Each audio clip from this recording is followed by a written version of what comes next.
Why does this unattractive girl still reside in her parents' house? It's quite bothersome. Could you kindly vacate the premises immediately? You clearly don't belong here. Pack your things and return to your parents' house. About a month after my husband passed away, I found myself living with and caring for my mother-in-law. These harsh words were directed at me by two individuals. Did I do something wrong? I've been contributing by paying $3,000 a month for rent. However, if they view me as a nuisance, I'll leave the house as they wish. A month later, an apology came from my mother-in-law, tears streaming down her face. But apologies alone won't resolve the issue. I decided to share a surprising fact with her. It had been a year since I married her son, and we have been living in their house. My husband and I share the love for camping and outdoor activities, quickly bonding and leading to our marriage. Now, I was taking care of my mother-in-law, who had been alone since my father-in-law's passing. Her initial animosity turned into gratitude, and we built a genuine parent-child bond. My husband and I had a decent income, and we were giving her $3,000 a month as rent. Despite this, financial troubles arose. My sister-in-law, who didn't live with us, began making frequent demands for money. I intervened when she asked for financial help, suggesting ways to cut expenses. Instead, my husband, realizing the need for his sister to become more self-reliant, firmly advised her to stop depending on their parents. This created a rift, but my sister-in-law reluctantly changed her behavior regarding money matters. Since my father-in-law's passing, my mother-in-law had been more lenient with money, often granting her children's requests. However, it became apparent that my sister-in-law was exploiting this generosity, demanding larger sums of money, and taking charge of the family's finances. My husband managed the situation. One day, as I went to work, he wasn't feeling well and had gone to the hospital in the morning. At first, I believed it was just a common cold, but during lunch my husband called, revealing that it wasn't just a cold. They had discovered cancer. The tests indicated that it was quite advanced, and I was told he had approximately a year left to live. His shocking words rendered me speechless, and panic set in as my thoughts froze. After standing still for a while, reality hit me hard, and I rushed to the hospital where my husband was at that time. My husband still had enough strength to converse normally, but as the treatment continued, his strength diminished. After 6 months, he could hardly talk. 7 months later, struggling to breathe, my husband tried to convey something important to me. The content of his words was surprising and left me in shock. I spent several days absorbed in those thoughts, but a week later, my husband passed away. I couldn't believe it. I couldn't grasp what was happening. However, after his passing, I was busy with a funeral week and settling his affairs. Days passed, and just when I thought I could finally start coming to terms with my husband's death, an unexpected incident occurred. I have something to talk about. Is now a good time? My sister-in-law asked. Of course. What would you like to talk about? How much did you hear from my brother? Actually, I heard that a spot opened up in a very popular nursing home that's hard to get into. Why don't we consider admitting Mom there? My brother is no longer here, and taking care of that old lady must be a hassle for you, right? My sister-in-law's smirk about this topic made my heart clench. To bring up such a topic right after my husband's death, but looking into her eyes, I could tell she was serious. This house is too big for just that old woman, don't you think? It's a waste if my family and I live here. You can live alone without any worries. I think it's the best choice for everyone. While my sister-in-law didn't say it explicitly, her remarks gave the impression that she had been eagerly awaiting my husband's death. The way she trivialized my husband's death and her disdainful attitude towards my mother-in-law, I couldn't tolerate it anymore. I appreciate your suggestion, but I have no intention of doing such a thing. I planned to continue living with my mother-in-law, taking my husband's place. When I firmly declined, my sister-in-law left the house in a bad mood. Originally, it seemed she viewed my mother-in-law as a convenient source of money, so her attitude was not surprising. However, I was honestly shocked by her blatant actions. Nonetheless, I had no intention of letting my sister-in-law have her way, nor did I plan to put my mother-in-law in a nursing home. But an event a week later shook my resolve. Upon returning from work, I found my mother-in-law glaring angrily at me, with my sister-in-law smirking beside her. "I'm disappointed in you. I want you to leave this house. How dare you plan to put someone in a nursing home without consulting? What are you trying to do? Take over the house?" "No, that's not my intention." "What do you mean? Why don't you just be honest? It was your proposal, wasn't it? You said to put Mom in a nursing home and sell this family home and suggested we split the sale proceeds, didn't you?" "I never said such a thing." Shocked by this unexpected betrayal, I struggled to speak but managed to express my thoughts. I was genuinely taken aback, completely unprepared for such forceful tactics. Just because things weren't going her way, the pain and sadness enveloped me as my mother-in-law looked down on me as if I were worthless. "I don't consider you family anymore. Please leave this house right now." She shouted at me with rage on her face. It seemed my mother-in-law had no intention of listening to me. "Understood. If that's what you want, I'll leave as you wish," I responded.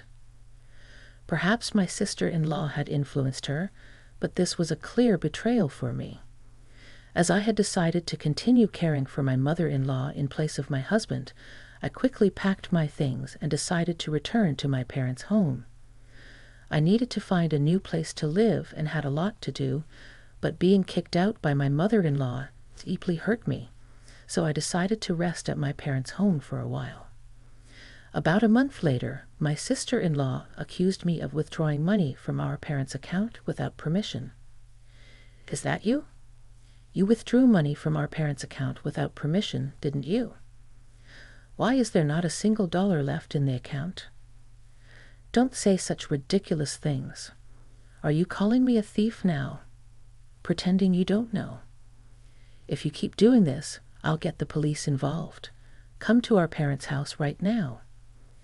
After saying this, my sister-in-law abruptly hung up the phone. Caught in someone's conspiracy and now being accused of theft, I had had enough. I had anticipated issues with the mortgage of the family home. There must still be several years of mortgage payments left unpaid. Honestly, I didn't have the time or energy to deal with my sister-in-law. I wanted to cut ties, but I had reasons why I couldn't. There was still a truth I had to reveal. With a heavy heart, I immediately headed to my in-laws' home. Just like the day I left, my mother-in-law glared at me, and my sister-in-law was there too, giving me the same look. Did he steal money from the house or withdraw it from the account? I don't know, but give it back quickly. You both were working, right? So there must be a significant balance, right? What are you talking about? There's nothing left of my father-in-law's inheritance. We've been covering all the living expenses and rent. Do you think the inheritance would cover everything? What, really? My sister-in-law looked at my mother-in-law in surprise. It was clear that there was an understanding between the two. My mother-in-law knew that we had been financially supporting the family home, but she probably thought that my father-in-law's inheritance was sufficient for a while. However, the actual situation was quite different. Maybe in this situation, isn't my mother-in-law the victim? Mother-in-law, it was your daughter who was misusing father-in-law's inheritance, wasn't it? At that moment, when mother-in-law's expression changed dramatically, there was an air of confusion, as if she couldn't grasp what I was saying. But I never lied to deceive others. The attitude of my sister-in-law made it clear that what I was saying was true. Her expression changed the moment the inheritance was mentioned, even though she had been glaring at me sharply before. I've seen through the schemes you've been plotting and the misdeeds you've been committing. Actually, my husband revealed to me that since we started living together, he took over managing the household finances. He noticed a significant decrease in the inheritance supposed to be received by my mother-in-law, and he found it abnormal. Moreover, my sister-in-law's frequent and unusual financial requests seemed suspicious to him, so he confronted her. It turned out she had withdrawn cash from the inheritance without any permission. She was actually stealing. Wait, is that true? My sister-in-law stammered in confusion. The moment I revealed the truth, my mother-in-law's anger immediately turned towards her. It seemed my mother-in-law hadn't realized the money was gradually decreasing, as she had been living modestly since my father-in-law's passing and never paid much attention to finances. My husband, being in accounting, was aware of even minor financial changes. This misdeed came to light when he confronted my sister-in-law. Yet for my mother-in-law, her daughter remained precious, leading my husband to keep us secret under the promise of repayment. The reason my husband sternly stopped her from borrowing money from my mother-in-law was because of this. I only learned about this a few days before my husband passed away. It was truly surprising, but it seems to be the truth. To steal someone else's money, even if they are family, what were you thinking? Can't you differentiate between what's right and what's wrong? My mother-in-law berated my sister-in-law. Stop making excuses, you thieving cat. Her face became increasingly red with anger, as if she was about to burst a blood vessel. I'm not someone who clung to money. She had a strict moral compass, especially harsh on acts of malice and betrayal. Her decision to disown me, seeing my act of sending her to a nursing home as a betrayal, was also based on these values. These values applied not just to me, a non-blood relative, but also to her own daughter. However, I had more to reveal. Also, the large amount of money you got by betraying your family was used for gambling, right? Huh? Wait a minute. What are you talking about? My sister-in-law feigned ignorance. I've investigated everything. You'll understand if you look at these. I showed them several photos from an envelope, pictures secretly taken by my deceased husband, clearly capturing my sister-in-law entering and exiting a casino. Your husband works for a foreign company, and you should be financially comfortable. My husband always wondered, why were you so desperate for money? The investigation unexpectedly revealed your gambling addiction. Tell me, how enjoyable was it to gamble with someone else's money? What is this? This is called stalking. This is no joke. You're calling others thieves, and now this? And there's something else I need to tell you, mother-in-law. It was your daughter who suggested sending you to the nursing home. You know what? Finally, I've reached this point. It's time to reveal everything and then bring this to a close. My sister-in-law's true nature, previously unnoticed, was revealed through this incident. This should make my mother-in-law realize that blaming me was a mistake. Additionally, my mother-in-law was also manipulated by my sister-in-law's schemes. With the truth out, she should understand my position.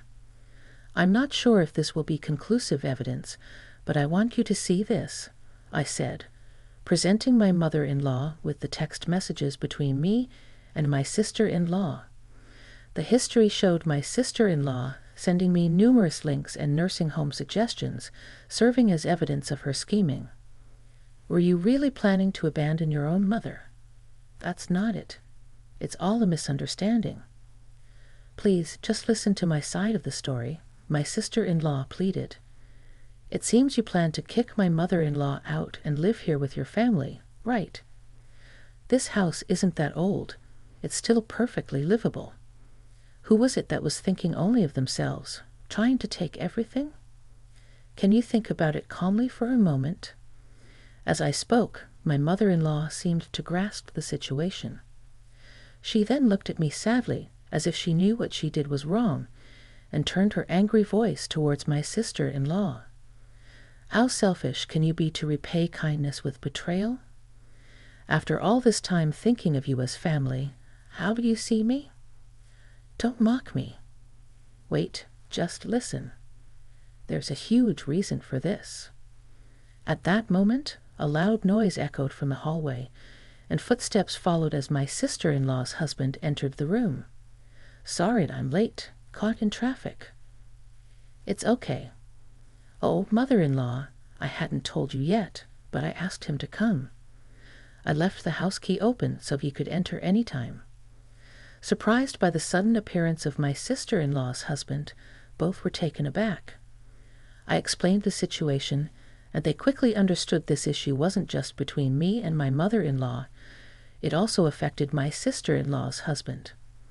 My sister-in-law's husband could easily access his salary and savings, raising further suspicions as she had been embezzling my mother-in-law's money. I had spoken to him in advance and arranged for him to hear the conversation via phone. I've been listening from the start. Enough with the excuses. Just admit your mistakes already. That's despicable. But what you've done is a serious crime. I was shocked when I checked the bank account earlier. It was a big mistake to let you manage our finances. The atmosphere froze in an eerie silence due to the incredible anger of my sister-in-law's husband. Having said all I wanted to say, I decided not to intervene further and just silently watched my sister-in-law's husband lecture her. His reprimands were so intense that it made me tremble just watching, but I didn't feel bad for her at all.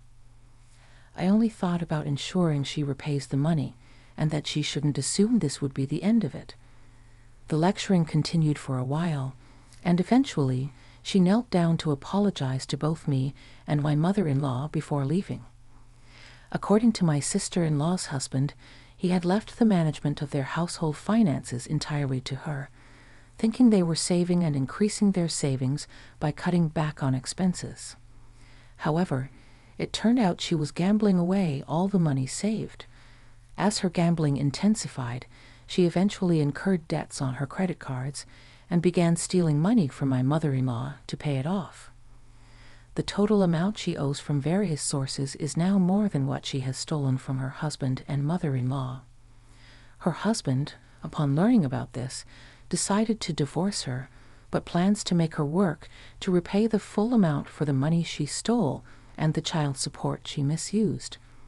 Until then, he had no intention of divorcing her and was constantly monitoring her behavior, hoping for her to change herself. It seems tough days are ahead for my sister-in-law. Later, my mother-in-law apologized to me for the misunderstanding, and we still meet for tea about once a month. Now that my husband has passed away, I want to maintain a good relationship with her, the mother who gave birth to him, and support her to the end. "Don't you dare! You're not going to try to steal your sister's credit," my mom yelled, her voice echoing through the living room. I sat there stunned, my face burning of rage. It was Christmas Eve at my parents' house. Just me, my sister Olivia, who was out getting candy, our parents, and my cousin Nina. The tree was lit up, the scent of pine and cinnamon filled the room, and yet all I could feel was the weight of their judgment crushing me. My name is Sophie, I'm 28 years old, and for as long as I can remember, I've been the afterthought in my own family. My sister Olivia, the golden child, could walk on water as far as my parents were concerned. Meanwhile, I couldn't even breathe without them finding something to criticize. But this time, it wasn't just words, it was about the truth. Since July, I had been quietly sending my parents money every month to help with their bills, but Olivia had taken all the credit, and my parents believed her without question. When I finally tried to tell them the truth, my mom shut me down like I was some liar looking for attention. I didn't know what to say after that. My throat felt tight, and all the words I wanted to scream just stuck there. Nina, who had been sitting quietly in the corner, finally spoke up. "Wait a second," she said, her tone sharp enough to cut through the tension. How do you even know Olivia's sending the money? Have you ever seen proof of it? My parents looked at her like she had grown a second head.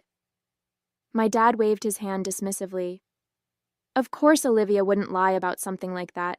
She's been the responsible one since day one. Responsible. That word felt like a slap to my face. I'd spent the last 6 months tightening my own budget just to help them out, skipping dinners out with friends and saying no to things I really wanted. All because I thought it was the right thing to do. But no matter what I did, Olivia always managed to swoop in and make me look like the selfish one. Just as I was about to respond, the front door opened, and Olivia waltzed in, a bag of candy swinging from her hand. "What's going on?" she asked, her voice annoyingly cheerful, as if she hadn't just walked into the middle of a storm. She took one look at my mom's flushed face and my clenched fists and immediately put on her innocent act, tilting her head like she had no idea what was happening. "You need to explain to your sister," my mom said, pointing a shaky finger at me. "She's trying to claim she's been helping us financially when we all know it's been you." Olivia froze for a moment, her eyes darting to me, then to Nina, before putting on her most saccharine smile. "Oh, Mom," she said with a laugh, setting the candy on the counter. "I'm sure Sophie just misunderstood." She turned to me, her expression dripping with fake concern. "You know I've been handling this for months now. I didn't want to burden you with it." I stared at her, absolutely floored by her audacity. "Misunderstood?" I said, my voice trembling. "I've been sending them money since July, every single month, and you knew that, Olivia. Don't you dare act like this was all a mix-up." Nina crossed her arms, glaring at Olivia. "Yeah, Olivia. Care to explain why you've been so quiet about it all this time?" Olivia's fake smile faltered for just a second, but she recovered quickly, brushing her hair behind her ear like nothing had happened. "I don't know what you're talking about," she said, her voice dripping with condescension. "I've been helping out because, unlike you, I actually care about Mom and Dad's well-being." That was it. I felt something snap inside me. "Are you serious right now?" I shot back, standing up so fast my chair scraped loudly against the floor. "You've been letting them believe a lie for months, Olivia. You knew I was the one sending the money, but you just sat there and let them think it was you. Why? So you could play the hero?" Nina stepped in before things got even more heated. "Hold on," she said, raising her hand like a referee. "There's an easy way to settle this. Did Olivia ever actually show you proof that she was sending the money? Bank statements, screenshots, anything?" My parents exchanged awkward glances, and my mom stammered, "Well, no, but we didn't think we needed to." Olivia said she was doing it. Olivia whipped around to face Nina, her smile now replaced with a glare.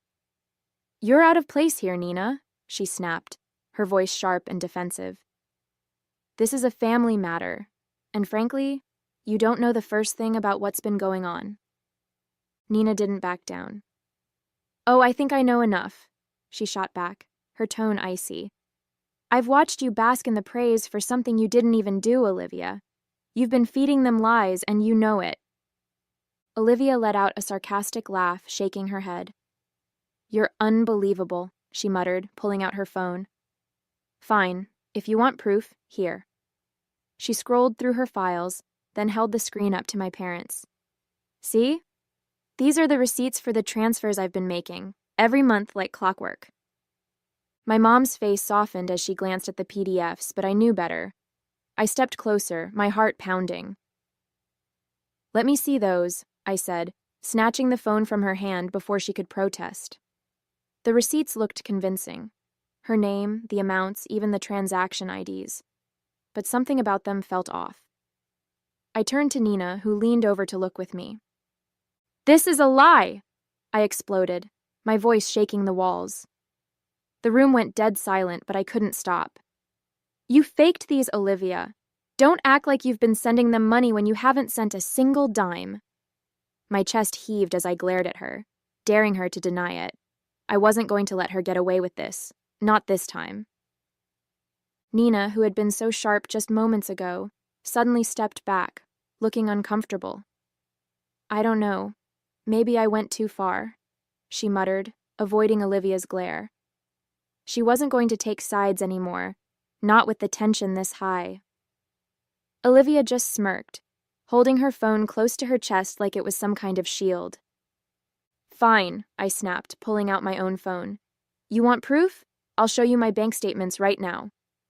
My hands shook as I opened my banking app, only for the screen to freeze.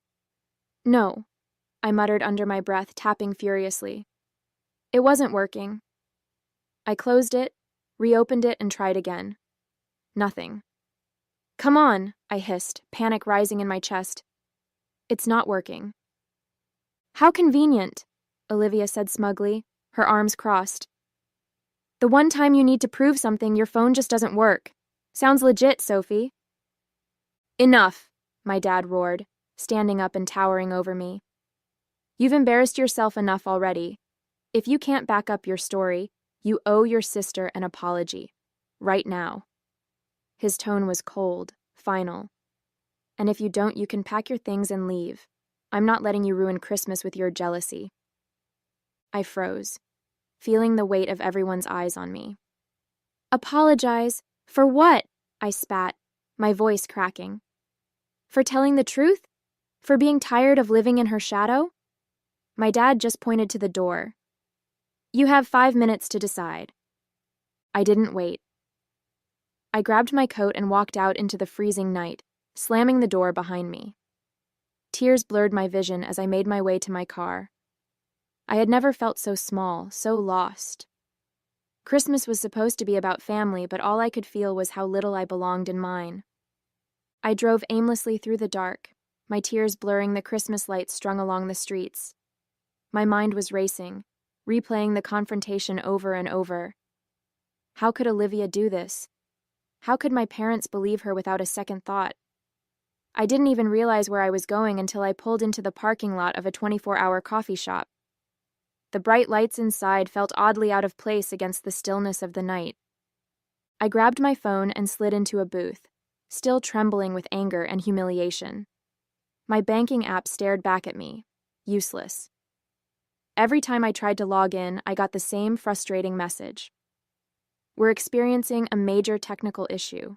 All services, including ATMs, are temporarily unavailable. We're working to resolve this as soon as possible. Thank you for your patience. Patience? I needed proof now. I refreshed the app again and again, as if sheer willpower could force it to work, but it was no use. The universe really had it out for me tonight. An hour passed. I was still staring at my phone, empty coffee cups scattered around me, when a message popped up. It was Nina. Hey, are you okay? I've been thinking, and if you need a place to crash, my door's open. I'm not sure what to believe right now, but you've always been honest with me. Let me know. For the first time that night, I let out a shaky breath. Nina believed me, or at least part of her did. She was torn, and I couldn't blame her. Olivia's so-called proof had been convincing enough, and with my app down, I had nothing but my word to fight back. Still, her message gave me a small glimmer of hope. At least someone wasn't completely against me. My parents lived in a small town, the kind where everyone knows everyone else's business. I'd only come back for the holidays, hoping for a quiet Christmas with family. Instead, I found myself driving through empty streets to Nina's house, clutching the steering wheel as if it could hold me together. When I pulled into her driveway, she was already at the door, wrapped in a blanket and holding a mug of tea. Come in, she said softly, her expression a mix of worry and hesitation. I stepped inside, and she didn't press me to talk right away.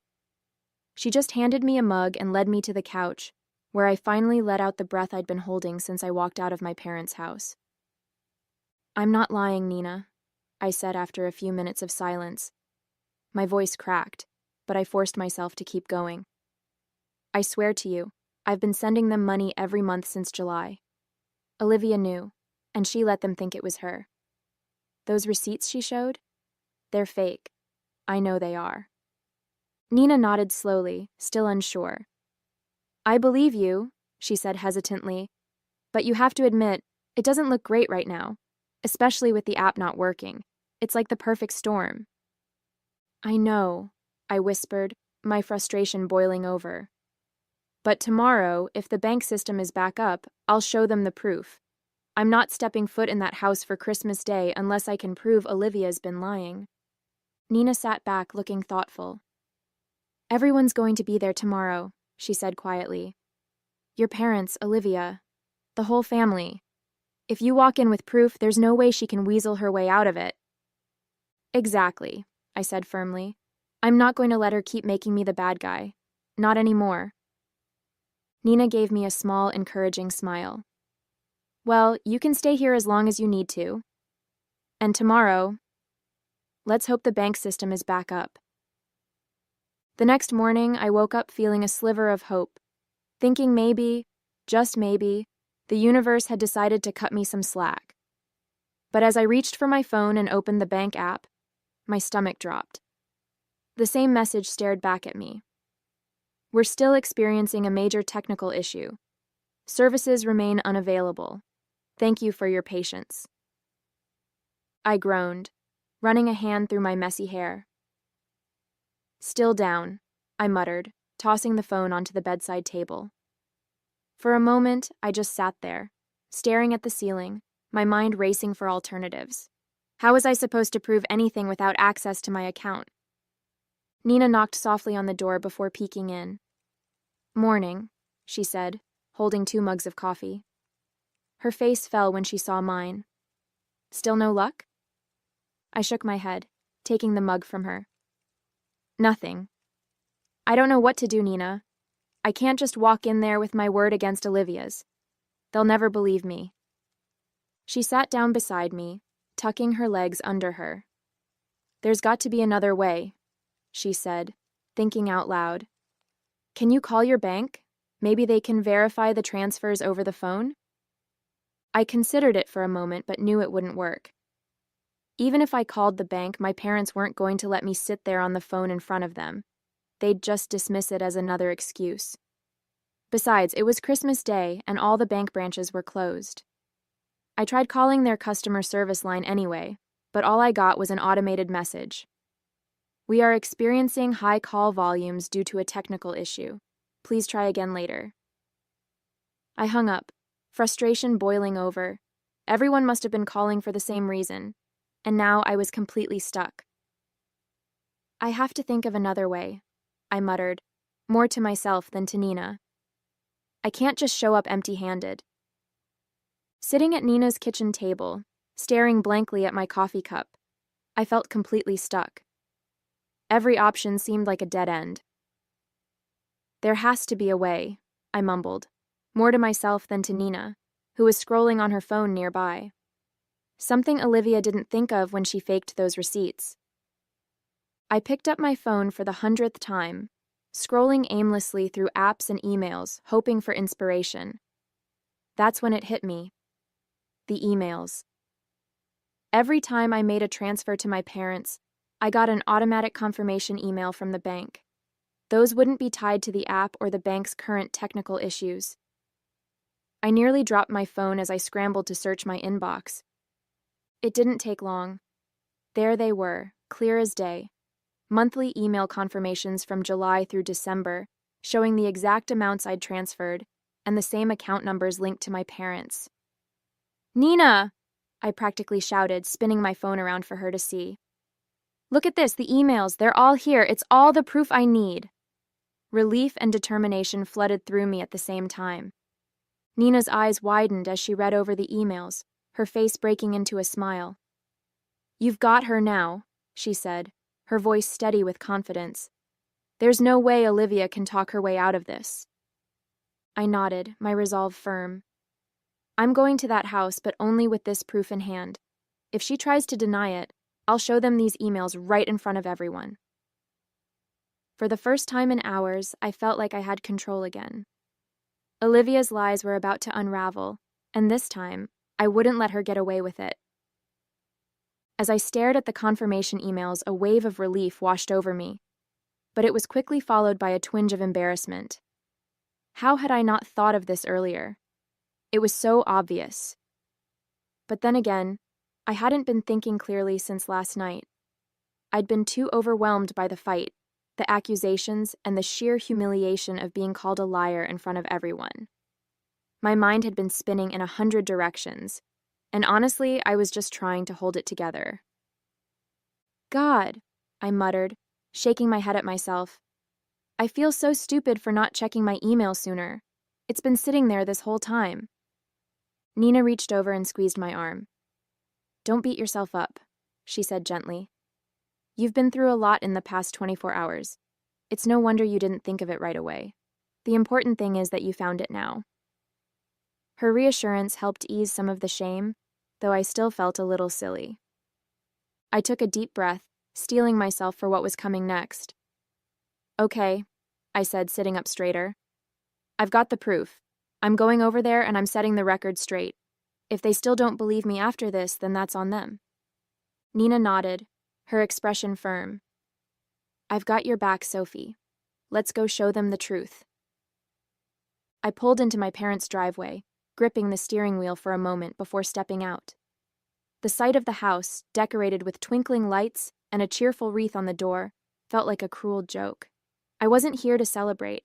I was here to expose the truth. Nina gave me a small nod of encouragement before we both walked up to the door. My mom opened it, her face tight with disapproval. So, you decided to come back, she said, her tone sharp enough to make me flinch. Behind her, Olivia was leaning casually against the wall, smirking. Did you come to apologize, Sophie? She asked, her voice dripping with mockery. My dad stood further back, arms crossed, looking like he'd rather slam the door in my face. I just want to celebrate Christmas with the family, I said softly, forcing my voice to sound apologetic. I don't want any more drama. My mom narrowed her eyes but stepped aside to let me in. Olivia let out a little snort as I passed her, whispering just loud enough for me to hear, "Took you long enough to come crawling back." I clenched my fist but kept my face neutral. Let her think I'd given up. Let them all think I was just here to grovel and move on. I played along, smiling faintly and staying out of the way as the house slowly filled with relatives. Cousins, aunts, uncles, they all greeted me warmly, none of them aware of the storm brewing beneath the surface. As we sat down for dinner, I felt my heart pounding in anticipation. I knew Olivia couldn't resist bringing up last night. It was only a matter of time before she used the moment to paint herself as the victim and me as the villain. All I had to do was wait and make sure my proof was ready. It didn't take long for Olivia to seize the spotlight.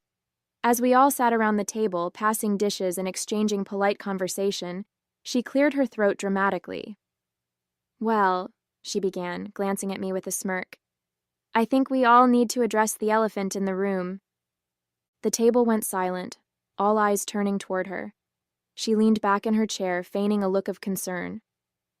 You know, last night was really tough for me, she said, her voice trembling just enough to seem genuine. I mean, I never thought Sophie could stoop so low as to accuse me of lying. It was honestly heartbreaking. My stomach twisted as whispers spread around the table. A few relatives were already glancing at me with disapproval, while others seemed too stunned to react. Olivia wasn't done.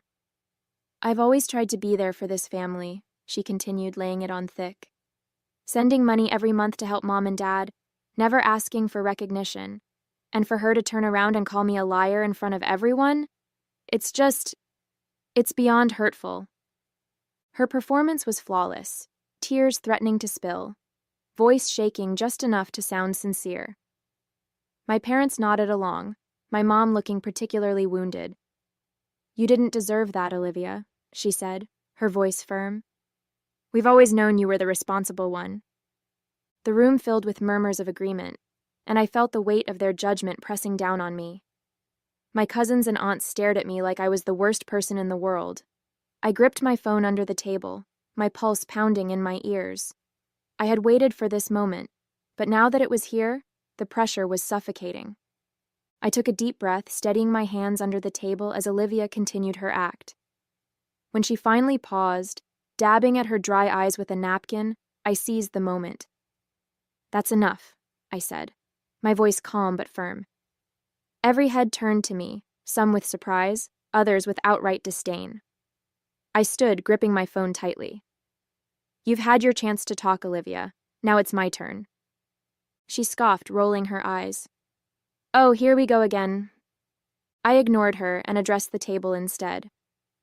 "I've been sending Mom and Dad money every month since July. I don't use fancy speeches, and I don't ask for recognition.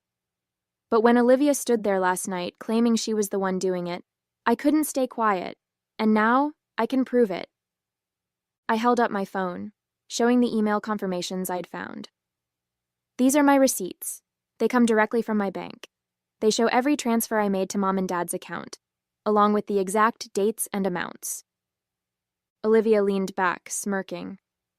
"Oh, please," she said, waving me off.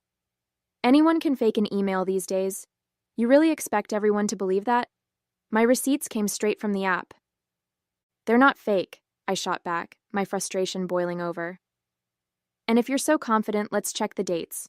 Mom, Dad, did you bother to check the transfer dates on Olivia's receipts last night? Because I'll bet they don't match mine." My parents exchanged uneasy glances. My dad shifted in his chair, scratching his chin. "We didn't check," he admitted. "We just assumed, and we don't use the bank app on our phones." "You just assumed she was telling the truth," I finished for him, my voice sharp. "You trusted her without a second thought, but now you have a chance to see for yourselves." I crossed my arms, daring Olivia to interrupt. "Let's go and check your ATM statements. They show the account numbers for every deposit. You don't need bank apps for that." Olivia's smirk faltered, but she quickly recovered. "Fine," she snapped. "Let them check. I have nothing to hide." My parents hesitated, clearly uncomfortable. "It's Christmas," my mom said weakly. "Do we really have to—" "Yes," I interrupted, my voice unwavering. "We do." Reluctantly, my dad grabbed his coat and the three of us left for the nearest ATM. The cold night air bit at my skin as we drove in tense silence. At the ATM, my dad pulled out his card and accessed the transaction history. Slowly, he scrolled through the dates, matching them to the statements on my phone. The moment of truth came when he clicked into the details of a July deposit. It displayed the bank account number, and it matched mine. He checked August, September. Every single one lined up perfectly with the emails I'd shown them. My mom stared at the screen, her face pale. "It's Sophie's account," she whispered, barely audible. "Every one of these transfers came from Sophie. Olivia actually took the time to fake her statements just in case we would ask one day." When we pulled back into the driveway, the atmosphere in the car was thick with tension. My parents hadn't said a word the entire ride home, their faces a mix of shame and disbelief. As we walked into the house, the murmurs of conversation in the living room came to an abrupt halt. All eyes turned toward us, the weight of the situation pressing down on everyone. And then, we saw Olivia. She was by the door, furiously throwing on her coat and clutching her purse. Her face was flushed, her confident smirk replaced by a panicked, guilty expression. "Olivia," my dad said firmly, stepping forward, "we checked the statements. Every transfer came from Sophie's account. You've been lying to us." The room erupted into hushed gasps. A few relatives exchanged awkward glances, clearly embarrassed to have believed her. One by one, they started gathering their things, mumbling hurried goodbyes as they shuffled toward the door. Olivia's facade finally cracked. She let out a bitter laugh, tears streaming down her face. "Fine," she snapped, spinning around to face us. "Yes, I lied, okay? Is that what you want to hear? I lied." She glared at me, her voice trembling with frustration. "You told me back in July that you didn't want a big deal made about sending them money, that you just wanted to help quietly. So I thought, what's the harm in letting them think it was me? They already see me as the responsible one anyway." Her words hit me like a punch to the gut. "I told you because I trusted you," I said, my voice shaking. "I thought maybe, for once, you'd support me. Instead, you used it to make yourself look good while I was left feeling invisible. Do you even realize how humiliating this has been for me? Olivia's expression softened for a brief moment, but she quickly turned defensive again. They were never going to believe you over me, Sophie, she said bitterly. I didn't think it would blow up like this. My mom stepped forward, her voice trembling. Why, Olivia? Why would you do this? We would have been grateful to either of you for helping. There was no reason for this. Olivia didn't respond. She grabbed her keys and stormed out the door, slamming it behind her. The room was silent for a long moment, the weight of her actions sinking in. My parents turned to me, their faces filled with regret. Sophie, my dad began, his voice heavy. We owe you an apology, a huge one. We should have listened to you, but we didn't. And we're sorry. My mom nodded, tears streaming down her face. We've treated you unfairly for so long, and this was inexcusable. I don't know if we can ever make it up to you, but we'll try. I promise. I stood there, taking in their words, unsure how to feel. Part of me wanted to forgive them, but another part still ached from years of being overlooked. I appreciate the apology, I said finally, my voice quiet. But this doesn't erase everything. It's going to take time. They nodded solemnly, and for the first time, I felt like they truly understood.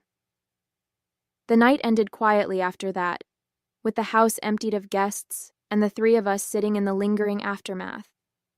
It wasn't the Christmas I had hoped for, but at least for once the truth was out, and I wasn't the bad guy anymore.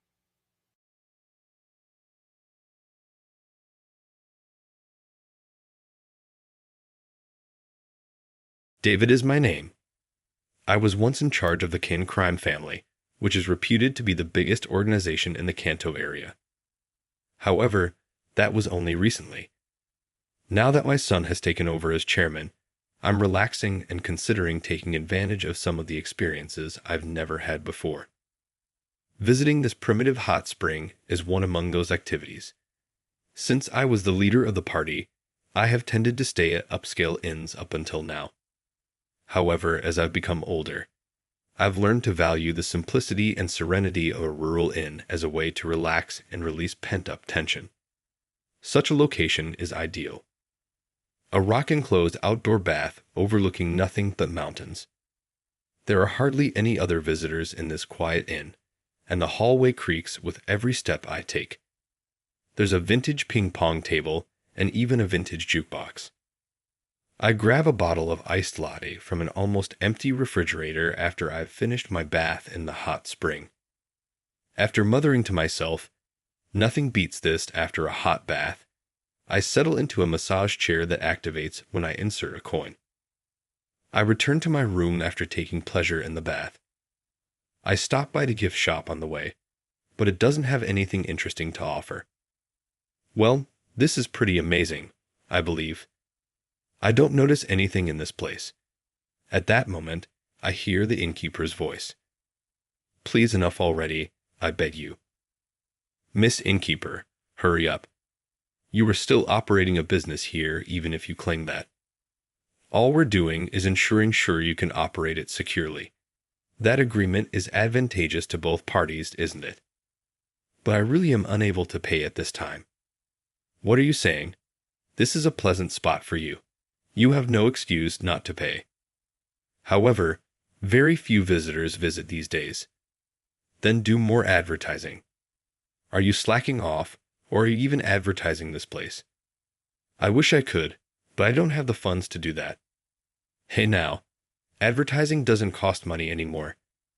Make use of social media. Spread the word on your own. Many others will see it if you do it.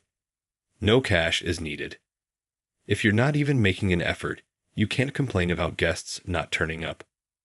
Believe me, I'm trying, but this inn is crumbling in some areas. Then make it right. Isn't it merely an excuse to leave things broken and say you can't? Repairs also cost money. Look, you want visitors, don't you? Then concentrate on repairing the inn first.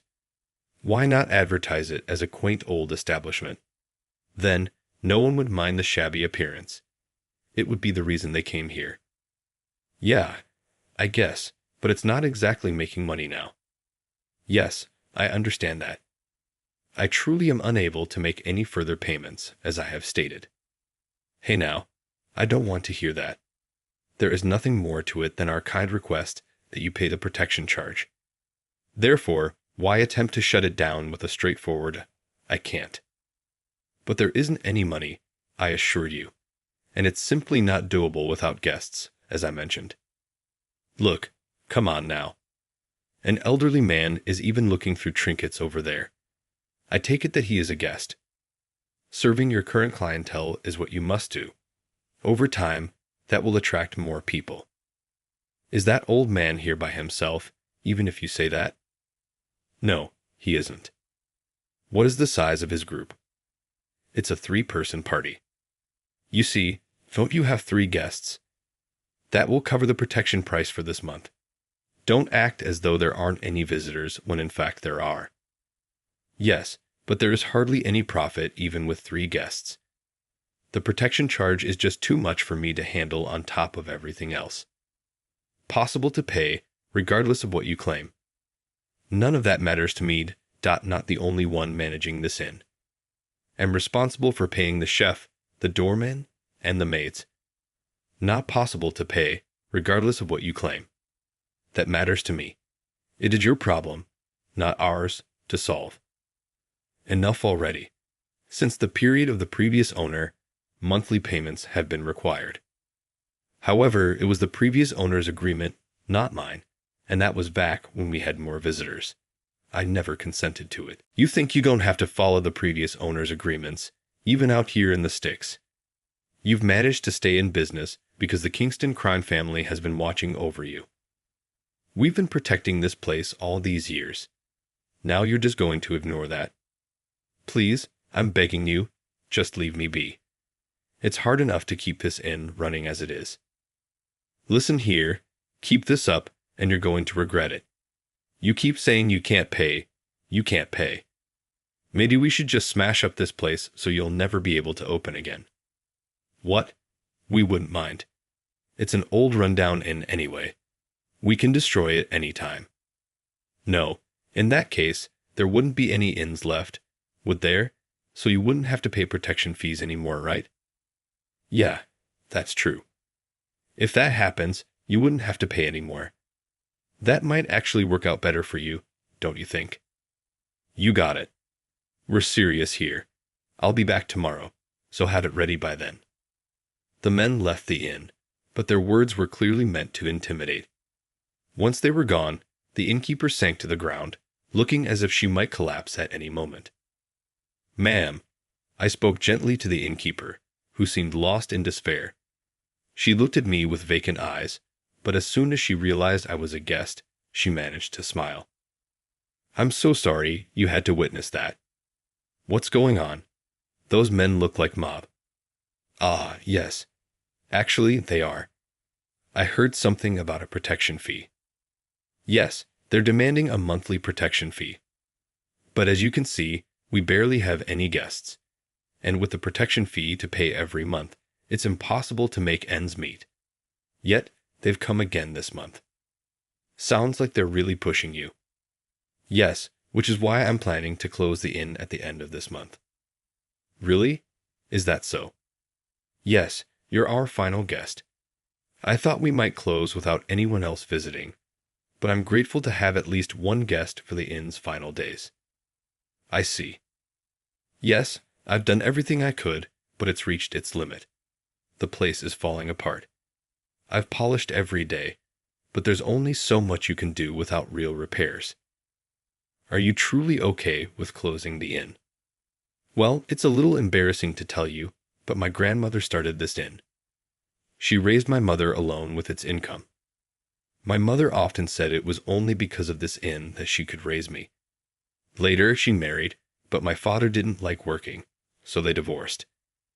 And then, once again, the inn supported my family. It's been passed down to me, the 3rd generation. I've tried to keep it going, but with the protection fees rising, I simply can't keep up. So even though I don't want to close, I have no choice. The innkeeper looked around the inn, her gaze lingering. I see. So this inn has been the lifeline for 3 generations. Yes, so ideally I wouldn't want to close it, but I suppose I have to. I understand. I looked at the old man thoughtfully, then spoke up again. Mom, yes, if the protection fee were gone, would you continue running this inn? Yes, without the protection fee, we could manage, even on a smaller scale. We still have some loyal guests. I see. Which group are those men with?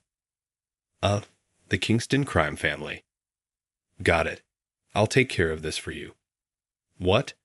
But look, I'm the chairman of the Kane crime family, the largest group in the Kanto region. There's nothing I can't handle. Oh, so you're in the mob. Sorry if I startled you. The 2 men with me are senior members of my group. One of my top men insisted on sending them along. Since I was visiting a hot spring, I thought I wouldn't need them, but it seems like they'll come in handy after all. So don't worry about it. I'll make sure your inn is safe. But I don't want to be a burden. It's no trouble. I have some free time on my hands. But even if you help, I can't offer any kind of reward. We're really struggling. You don't need to worry about that. Just an old man's whim. Besides, this inn carries the memories of the previous owners. I'd hate to see it shut down. And if nothing else, it'll be a nice way to pass the time. Oh, things can't be expressed in words. Thank you so much. No need to thank me. I haven't even done anything yet. With that, I stepped away from the innkeeper and returned to my room. As I entered, my 2 senior members, noticing my return, greeted me with a bow, seated respectfully on the floor. Welcome back, Mr. Kane. Hey, did you 2 get to try the hot springs yet? No, not yet. I see. Well, before that, it looks like we have a little something interesting to take care of. Interesting. Yeah, a little helping hand. When I said that, the 2 of them exchanged puzzled looks. I explained what I had just witnessed to them. As expected from a senior member of the Kane group, he frowned upon hearing my words. That's unforgivable. Should we go pay them a visit? Charging in with just the 3 of us might not be wise. We don't know how many they have. We'll end up getting beaten ourselves if we're not careful. So, call Owen and have him gather some men. Once they're here, we'll go and show them what's what. Understood. Eric, one of my senior members, immediately contacted Owen and relayed my orders. Owen agreed and promised to send reinforcements our way. The following day, I got a message from Owen saying that the members had gathered and were on their way over here. Thinking it was just a matter of waiting, I settled into a sofa in the first-floor lounge. But soon enough, the same men from yesterday barged in again. Hey, we're here to collect the protection money. The 2 mob men strutted in, their voices loud and overbearing. Mr. Kane, looks like it's them. Yeah, looks like they showed up a bit early.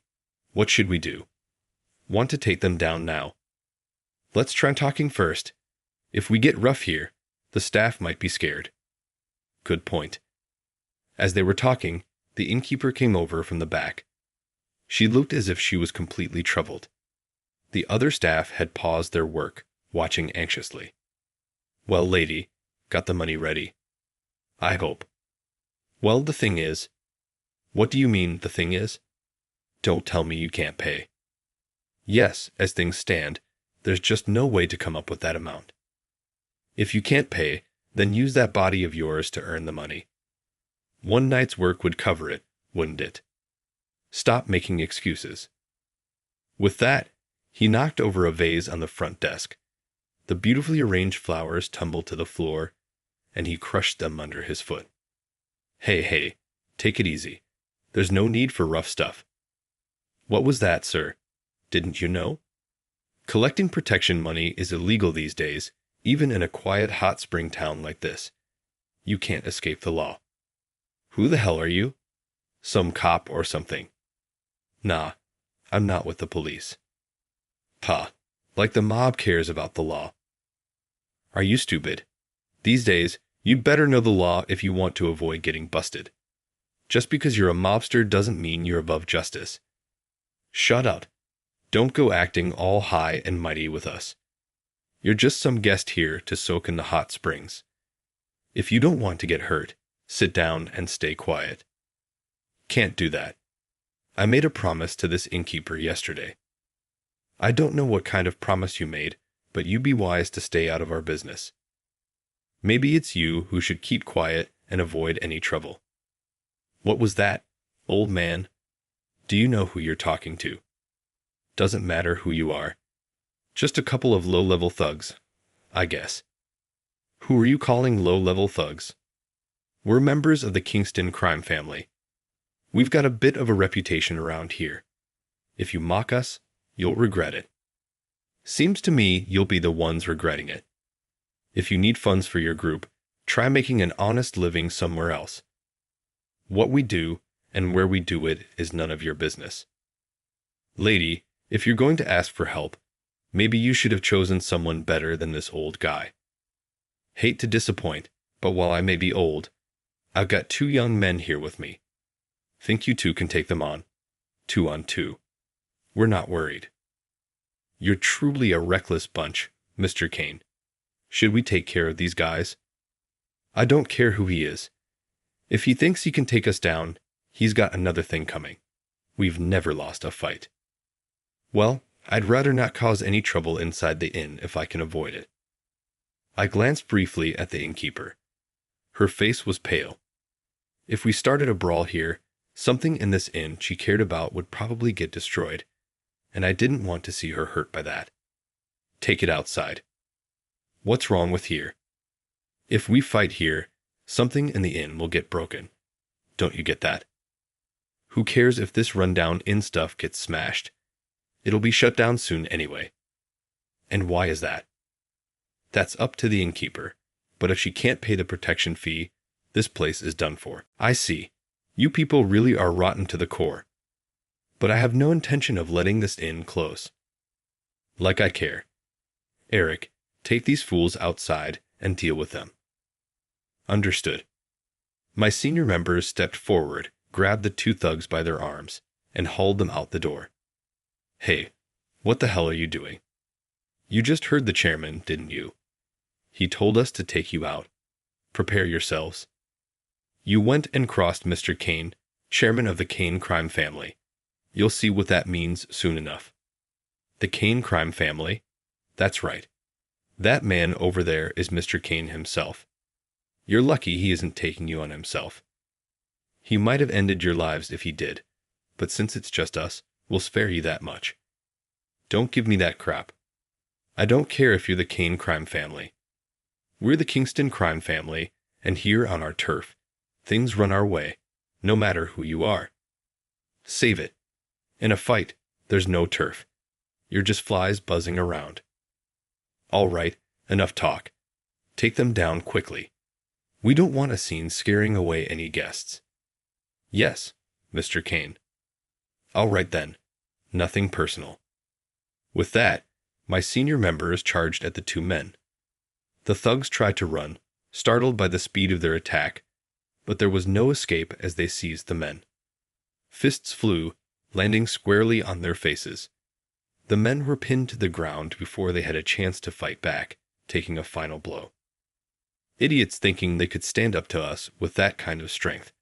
They're like helpless babies. Just then, Eric's phone rang. Mr. Kane, it's from our underboss.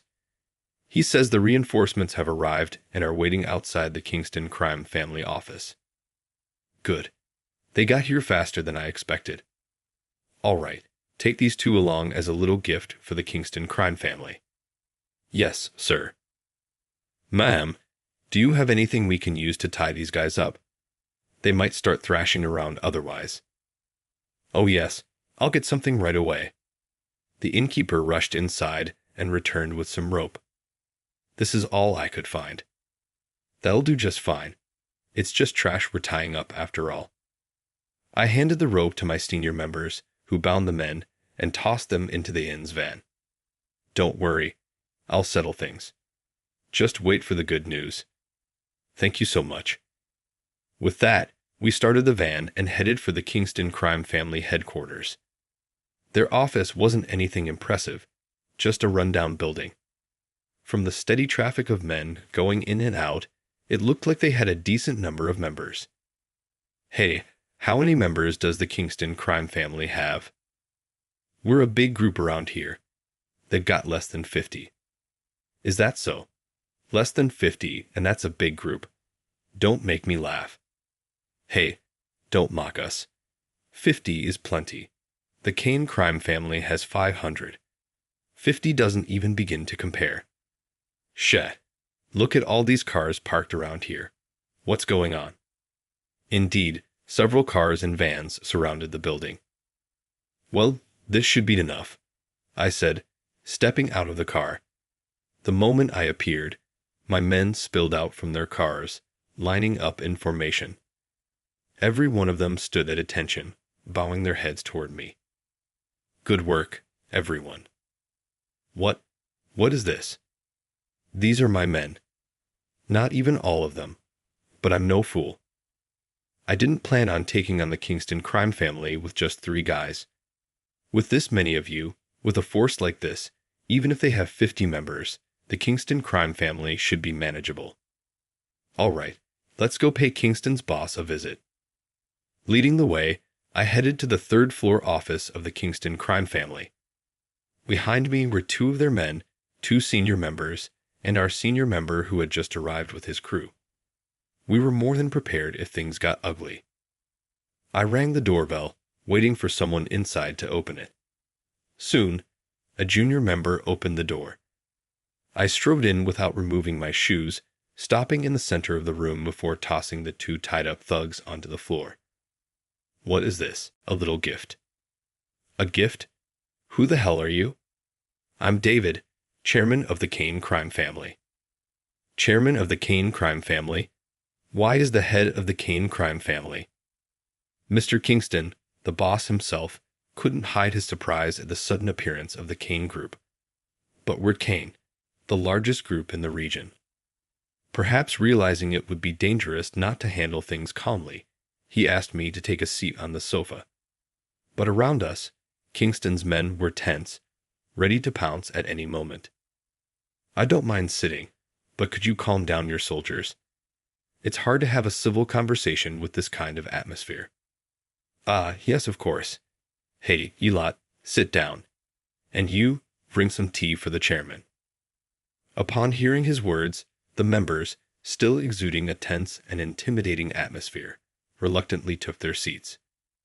Is this better? I nodded, taking a sip from the cheap tea they brought.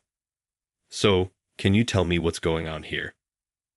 I fixed my gaze on Kingston, then glanced over at the 2 bound men, a smirk tugging at the corner of my mouth. So it seems your men have been demanding outrageous protection fees, haven't they? What you see, I'm currently staying at a lovely inn run by a certain innkeeper.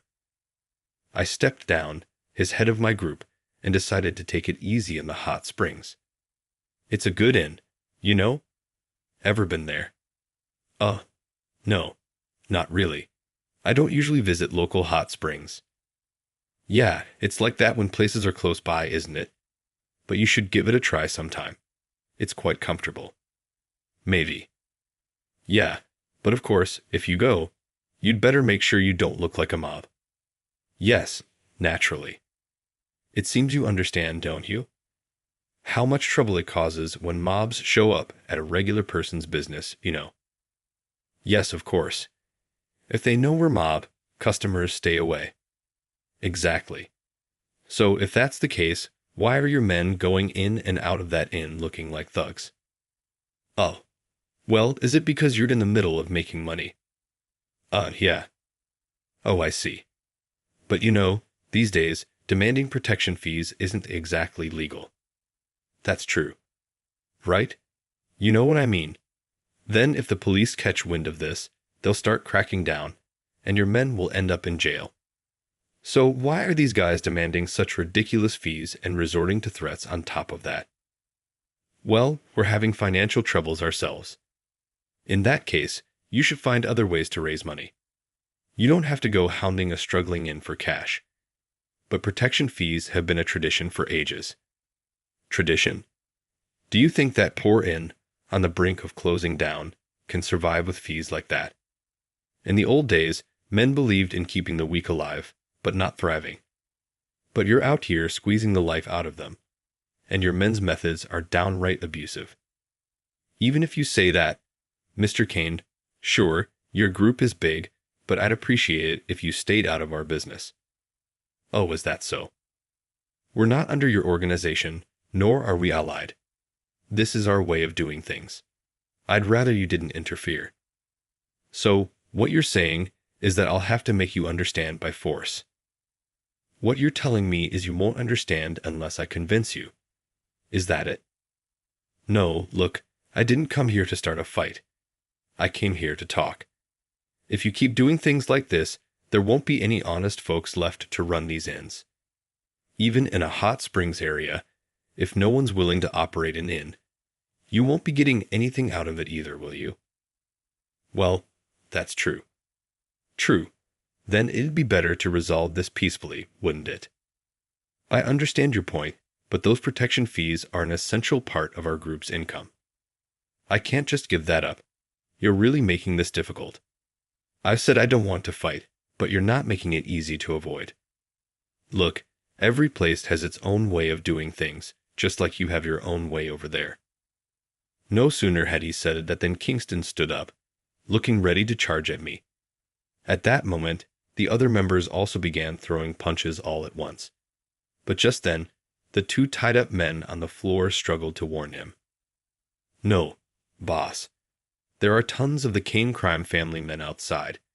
If we start something, we'll be crushed. Boss, please stop. Hearing that voice, Kingston moved closer to the window and looked outside. What caught his eye was a fleet of cars and members of the Kane group. No way. Why are so many of the Kane crime family here?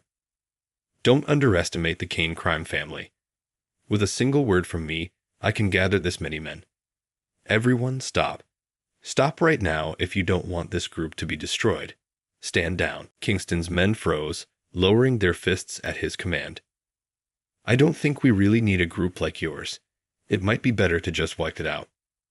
No. Please, if this group is destroyed, it's not just me. All my men will be left on the streets. Please don't take down my group. The fierce resolve he had shown earlier had completely vanished, and Mr. Kingston sank to the floor in desperation. Seeing their leader bowing in defeat, all the Kingston crime family members followed suit, dropping to their knees in apology. Well, if the boss bows, the men follow. Huh, looks like your guys are loyal to you, Mr. Kingston. Yes, they're good men. Please, anything but destroying the group. You think I can just let this go because you ask nicely? Maybe not, but from now on, we won't collect any more protection fees. We'll figure out other ways. Just please spare the group. Mr. Kingston bit his lip, looking anguished, and lowered his head further in apology. All right. If you're promising to put an end to this for good, then I'll hold off on destroying your group. But that doesn't mean we're done here. You've extorted quite a bit from that overtime, haven't you? We don't even know how much we've collected over the years. Is that so? I suppose it's hard to keep track of, isn't it? Yes, exactly. So, if we agree not to collect any more from them, fine. We'll overlook what you've taken so far, but you'll still owe a penalty fee. A penalty fee. That's right. About $1 million should cover it. $1 million. But we don't have that kind of money. There isn't enough in our reserves. Then take out a loan. Conveniently, I've got our loan specialist here. Perfect timing, wouldn't you say, Al? Loan? Yes, we'll loan you $1 million, and you can pay it back that way. Understood. I'll have those two pay it back. What? Boss, we can't handle a $1 million debt. Shut up. You're the ones who caused this mess. You'll take out the loan and pay it off. Good. Get Scene over here and have him draw up the paperwork. Upon giving the order, Eric took out his phone and contacted Sean. When Sean, who had been waiting outside, came running over, I instructed them to each lend $500,000. Now, you two will each get $500,000, but you'll be working it off on a crab fishing boat. Nothing to it, just a bit cold out there. You'll get used to it soon enough. Just make sure you don't fall overboard, all right? Nobody's coming to save you if you do. Boss, stop.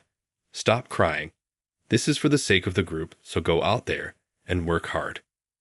Once the two were taken away, I gathered my senior members, and we headed back to the inn. Oh, I'll come back, and thank you so much. Sorry if we caused you any worry. Taking the $500,000 from Sean, I handed it to the innkeeper. This here is the penalty fee I wrung out of Mr. Kingston. Use it to rebuild this inn. It might not cover everything you've paid over the years, but it's a start, and you won't have to worry about the Kingston crime family coming back. If, by some slim chance, they ever do, you call me right away. Understand? I've decided to keep an eye on this place myself. As long as I'm around, I won't let anything like this happen to you again. Oh, thank you. I don't even know how to express my gratitude. No need for thanks, but in return, let my men enjoy the hot springs. They came all the way from Kanto after all, and I'd like them to try the food here too.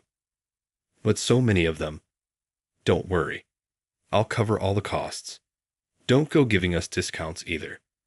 I'm the chairman of the Kane crime family. I can handle it. Thank you so much. Thank you for everything. Even for your men. They're like family to me. All right, listen up, you lot. No acting tough or causing trouble. Don't do anything to bother the innkeeper. We're staying just one night, and then tomorrow we're out of here. The members were overjoyed, thinking they'd get to soak in the hot springs. The staff, too, hurriedly began preparing the room, saying, "We'll get everything ready right away."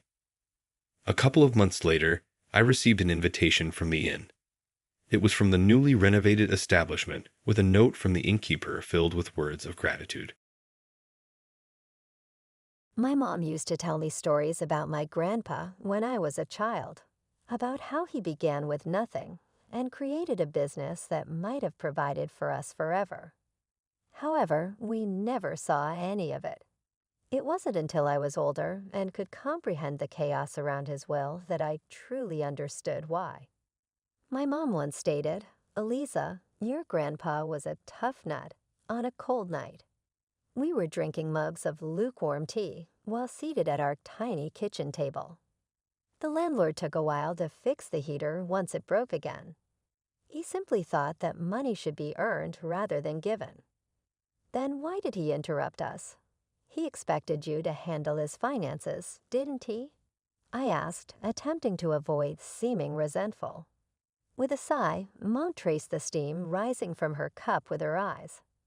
I wasn't supposed to handle it. He came up with a wild notion of writing a will that would only distribute his riches to someone who achieved success on their own. In their business, at least $500,000. I whispered, "That's just cruel." A gain created by a man who valued money over his family sounded like a ridiculous notion. Mom went on, "It was his way or the highway. He essentially disowned me when I disagreed with him. Said that I could earn my way without his assistance if I was good." I kept thinking about how unjust everything was. While someone else was enjoying what should have been ours, we were scrounging and conserving every penny. I've always had a talent for seeing an opportunity to profit. On hot summer days, I would set up a lemonade shop at the nearby golf course. 50 cents a cup. I would shout and wave to the golfers who were thirsty. The pitch from a freckled child with a pitcher was too strong for them to ignore.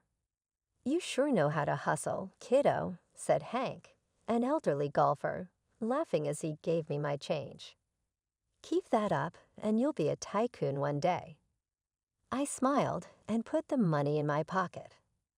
I would reply, "Just saving up for something big," because I was constantly thinking about the next big thing.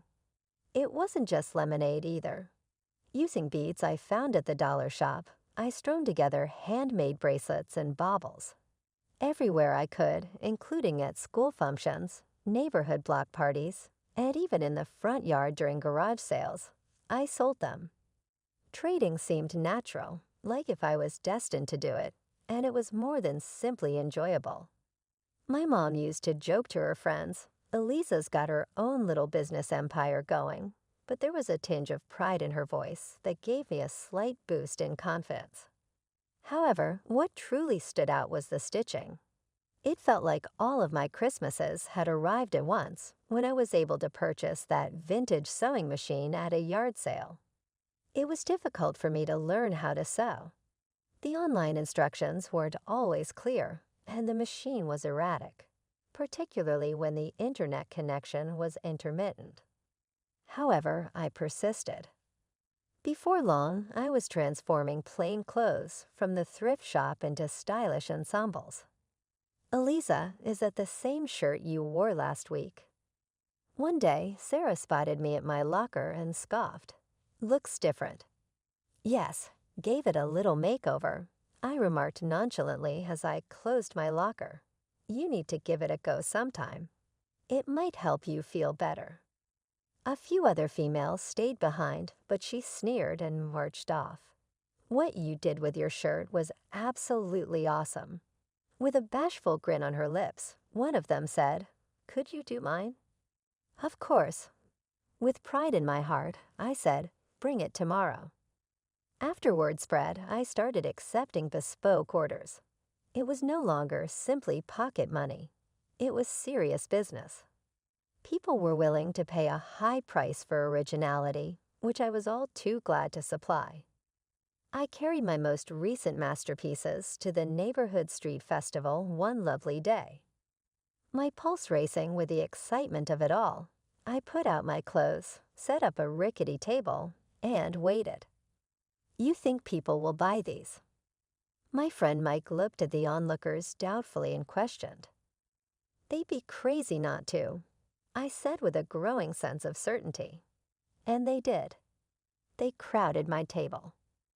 I hardly had time to pick up the cash and deliver the clothing. A man with his car keys jangling in his palm came up among the confusion. "Hey, a block away from here, my car broke down. I saw your booth. This stuff is yours," he said, gesturing to my improvised exhibit. Yes, everything was produced by myself. "While you wait for a towel, do you need anything to do?" I gave him a shirt and joked.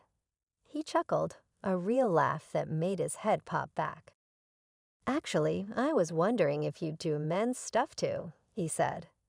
"Sure do," I said, taking out a couple of the bits I had tried. After glancing over them, he gave me a curious glance. "You're talented. Have you considered turning this into a legitimate business?" "Every day," I said without a pause. His grin got bigger. "I'm Jack, by the way." "Elisa," I replied, sensing the gravity of the situation as I shook his hand. This seemed like a portal swinging wide open. It wasn't simply another transaction. I tallied the money as the day came to an end, feeling a wave of satisfaction. One stitch at a time, I was making it happen. This was it. Mike replied, "Told you they'd love your stuff," while assisting me with packing. "Yes, you were right," I said, my smile uncontrollable. "Looks like I might just make that $500,000 mark after all." Things started off more quickly than I had anticipated when Jack and I met at the fair. He was different from the men I knew. He was from a wealthy family, but when you were with him, you forgot about it. He seemed carefree. He was always making plans and smiling. We began spending more time together, and soon we were in a committed relationship. He once said, "Elisa, I think it's time you met my parents." Just thinking about it made my stomach turn. I was aware that his parents were old money, the sort that denigrated others like me. "Are you sure?" I asked, my voice tense. I don't think they'll like me much. Jack laughed it off. They'll love you. Don't worry so much. The drive over to Jack's parents' house felt like the longest ride of my life. Jack kept talking about mundane stuff, probably trying to ease the tension, but my stomach was in knots. We turned into a long driveway, and there it was, a massive house that looked more like a museum than a home. We walked up to the grand entrance, and the door swung open before we could even knock. There stood Jack's mom, Mrs. Thompson, dressed impeccably in a way that made me feel underdressed instantly, despite my careful choice of outfit. "Jack, darling," she exclaimed, pulling him into a hug, then turned to me with a polite smile that didn't reach her eyes. "And you must be Eliza. We've heard so much about you." Her words sounded warm, but her tone was anything but. I forced a smile. "Thank you for having me, Mrs. Thompson." Jack led me inside, and that's when Mr. Thompson appeared. He was a tall, stern-looking man with a firm handshake that felt more like a test than a greeting. "Eliza, a pleasure," he said, his voice deep and unemotional. We moved into the living room, which was as grand and cold as the rest of the house. Everything felt stiff and formal. We made small talk, or at least they did. I mostly nodded and smiled, feeling out of my depth. Dinner was served in a dining room straight out of a magazine, with crystal and fine china that looked like it should be locked up in a display case, not used for eating. We sat down, and that's when the real interrogation began.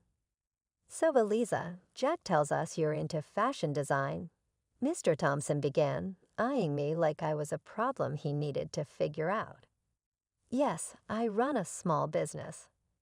"I design and sell clothing," I responded, trying to keep my voice steady. Self-made then." "How entrepreneurial," he commented dryly, his tone suggesting it was less of a compliment and more a checkmark on a list of curiosities. Mrs. Thompson chimed in with a smile that felt more like a sneer. "And your family, dear? What do they do?" "Well, it's just me and my mom." "She's a nurse," I said, feeling the weight of each word. "Oh, I see," Mrs. Thompson replied, exchanging a glance with her husband that I couldn't quite read. The conversation stumbled along until coffee was served. Then Mrs. Thompson's polite mask slipped. "Eliza, I must be honest. We have certain hopes for Jack, and his partner's background is important to us. It's essential for maintaining the family's reputation and legacy." Finally, she put her fork down and said flatly, "Well, it's clear you've done quite a bit despite your background, but I don't think you're suitable for our son." I'm afraid her words hit like a slap. I sat there stunned as she got up from the table. "I won't waste more time here," she declared and left the room without another word. Jack was quick to comfort me, his face flushed with embarrassment. "Eliza, please don't take it to heart. She's just," she said in her ways. It was tough to swallow. The evening had turned into a stark display of where I stood with his family. Despite Jack's reassurances, the shadow of that dinner lingered, casting a cold shadow over what should have been a happy milestone. The engagement happened despite the frosty atmosphere at dinner that night at Jack's parents' house. His folks made it clear they weren't thrilled, but Jack went ahead with the proposal. We were officially engaged, and while I was over the moon about us, the chill from his parents was something I couldn't shake off. A few weeks after our engagement, I got a call from Mrs. Thompson, Jack's mom. Her voice was formal. "Eliza, I'd like you to come over. We need to discuss something important." When I arrived, both of Jack's parents were waiting. The house felt colder than ever, like all the warmth had been sucked out of it. Mrs. Thompson didn't waste any time. "Eliza, we've looked into your background thoroughly," she began, her tone sharp and unwelcoming. Mr. Thompson nodded, his face stern. "It's clear you come from a very different world than ours," his wife continued. And frankly, we feel you're hunting for wealth, climbing through our sun. But we won't allow our family fortune to be jeopardized." The words stung, but before I could react, Mrs. Thompson slid a stack of papers across the table towards me. "Since I can't convince Jack to rethink this marriage, you'll need to sign these," she said flatly. I picked up the papers. They were a prenuptial agreement. As I read through it, it was clear I wouldn't lay claim to any of Jack's wealth, and neither would any children we might have. Without hesitating, I signed them. "I'm not marrying Jack for his money," I said, handing the signed papers back to her. Mrs. Thompson looked taken aback, her eyes wide. Even Mr. Thompson raised an eyebrow, surprised by my quick compliance. I left their house feeling a mix of relief and resentment. At home, I told Jack everything. He laughed it off. "Wow, you really showed them. Good for you." But his laughter didn't sit right with me. "Aren't you bothered that your mom thinks so lowly of me? She humiliated me," I said. He shrugged, still smiling. "I get why you're upset, but you know how Mom is. She has her reasons, and well, she's not completely wrong to worry, right?"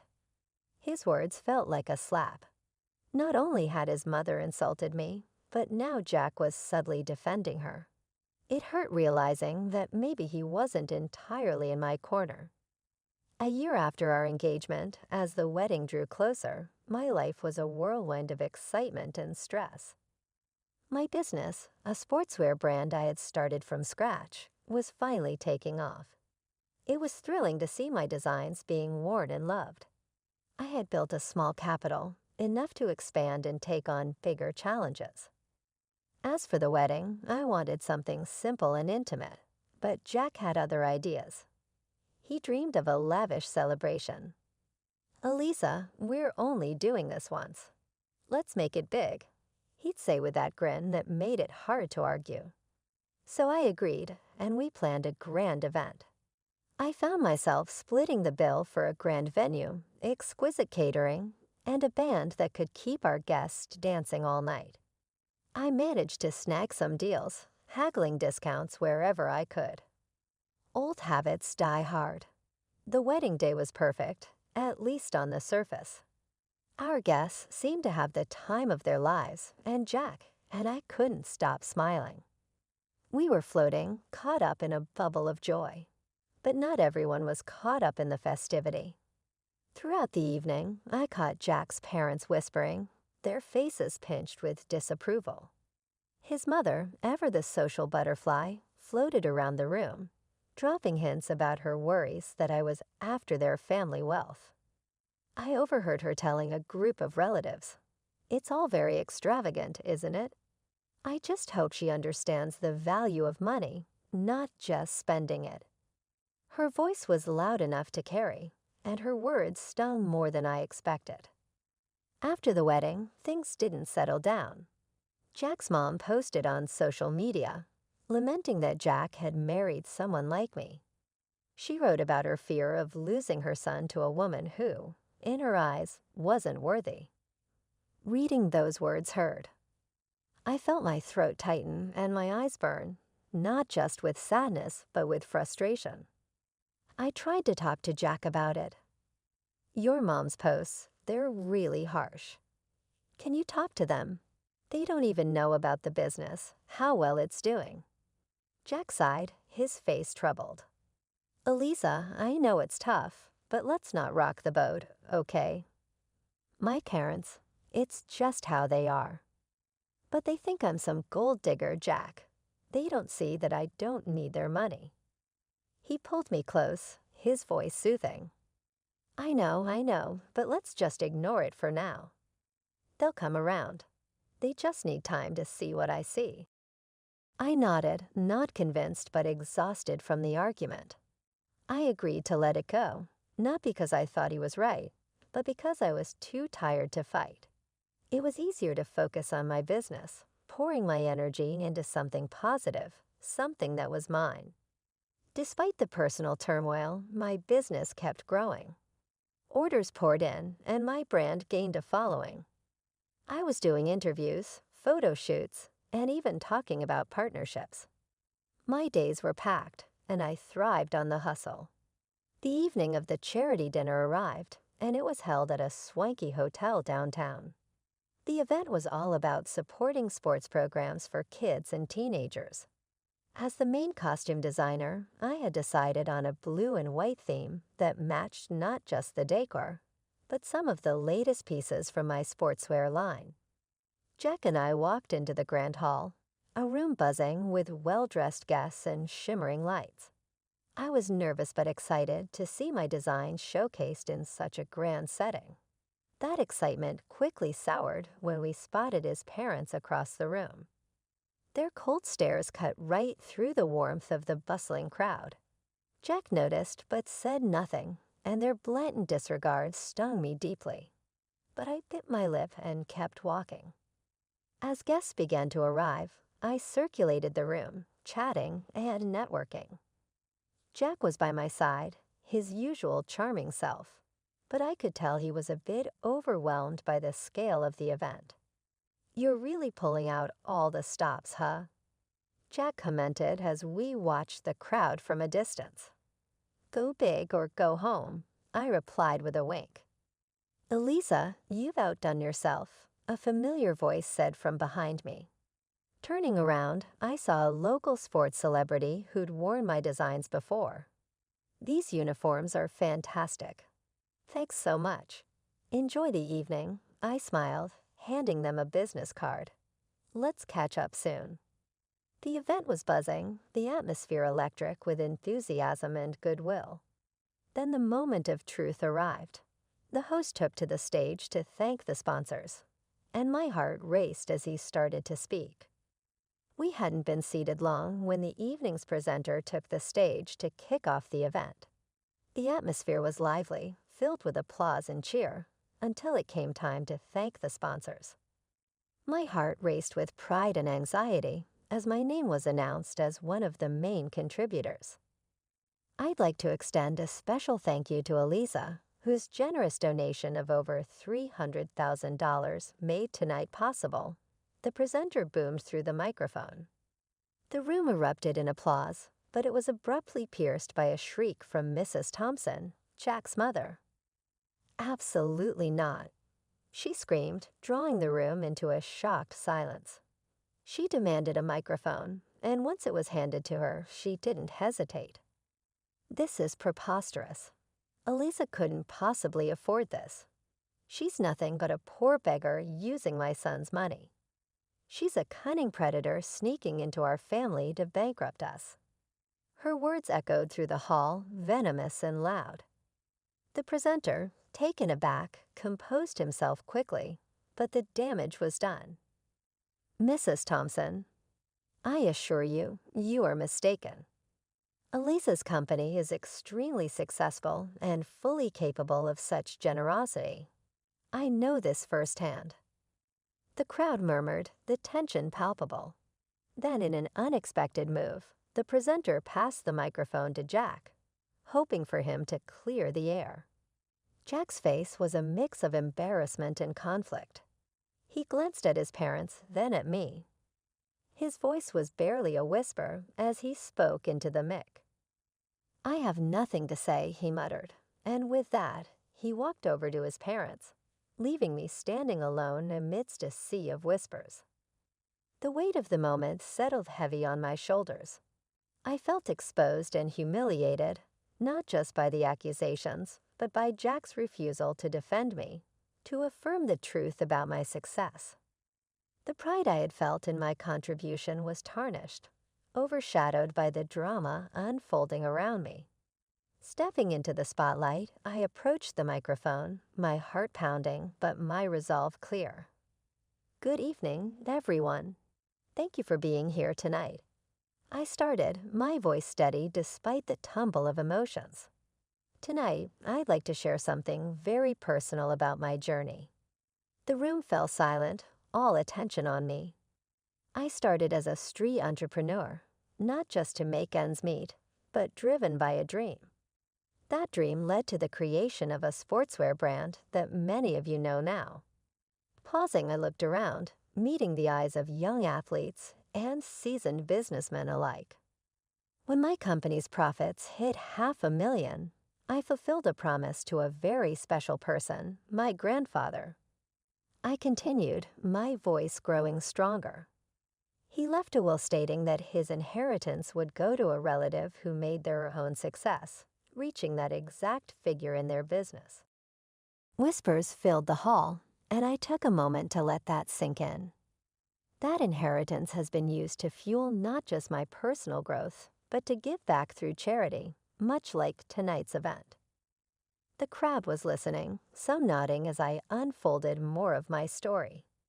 After the pandemic, my business didn't just survive, it thrived, growing several times over. Every challenge faced was a stepping stone. As I concluded, I said, I stand before you not just as a business owner, but as someone who believes in the power of perseverance and dedication. The room erupted into applause, some guests standing in ovation. I scanned the crowd, seeing faces light up with respect and admiration. But my eyes briefly caught Jack's parents. Their expressions, once haughty, now showed disbelief and embarrassment. They quietly exited the hotel. Jack, looking equally shaken, tried to approach me, muttering an apology. Elisa, I just shook my head and walked past him, my emotions a mix of triumph and heartache. I needed space, not just from the evening's drama, but from everything. I decided to stay at the hotel that night, alone with my thoughts. Later, as I sat in the quiet of my hotel room, my phone rang. It was Mom. Her voice was thick with emotion. I saw it all, honey. I simply want you to know how proud I am of you for taking the stage and reclaiming your truth and sharing your story. You are all that I wished you were. I went back home after spending the night at the motel to get my thoughts straight. It seemed different, heavier in some way, as though the strain from the previous several months was still inside the walls. Jack was waiting there. He made another attempt at apology as soon as he spotted me. I really apologize for everything, Elizabeth. His voice was anguished as he begged, can we just forget all this and start over? I gave a headshake. Though it was obvious to me, the decision was difficult for me emotionally. I can't, Jack. Someone who can't defend me or who chooses his parents above his wife is not someone I want to be with. This has been developing for a while. It's not just about last night. He stretched out as his face dropped, but I took a step back. I'm filing for divorce, I stated firmly. I didn't wait to hear back from him. After gathering a few necessities, I headed to my mother's house, which I had recently purchased with the money I received from my grandpa. After a storm, it seemed like a haven. Because of the prenuptial agreement we had signed, the divorce process was simple and ended swiftly because there were no children to take into account. Jack's parents attempted to step in during that period. They kept calling, attempting to make amends, not for me, but because their son's way of life had altered while I was gone. I banned their phone numbers. It was to cut off a history that was preventing me from moving forward, not only to stop the incessant ringing. According to acquaintances, Jack began drinking, lost his job, and finally his parents abandoned him because they didn't want his downward spiral to damage their image. I had a twinge of sympathy for him. I knew I had to go on, but I never wished him bad, despite everything. I had to focus on what could have been rather than what had really happened. I found the tranquility I needed to consider my options while living at my mother's house. I put more of myself into the business, which was still doing well, not just to divert attention from the divorce, but also to strengthen the foundations for my future. My mom turned to me with a kind grin on her face one evening as we were sitting in the garden we had created together. Elisa, you made the correct decision. It's difficult, but you're more resilient, and I'm always here. I'm grateful, Mom. I am aware. Feeling the weight of her support, I said, it's just a lot to process. As long as you keep in mind that you're creating, learning, and developing rather than just getting by. She squeezed my hand and murmured, that's what matters. She was correct. My marriage ended, but it also marked the beginning of a new chapter in my life, one in which I could make choices without worrying about whether I had support from others. One that would allow me to stand alone, not just as a prosperous businesswoman, but also as a person who has been changed by her experiences.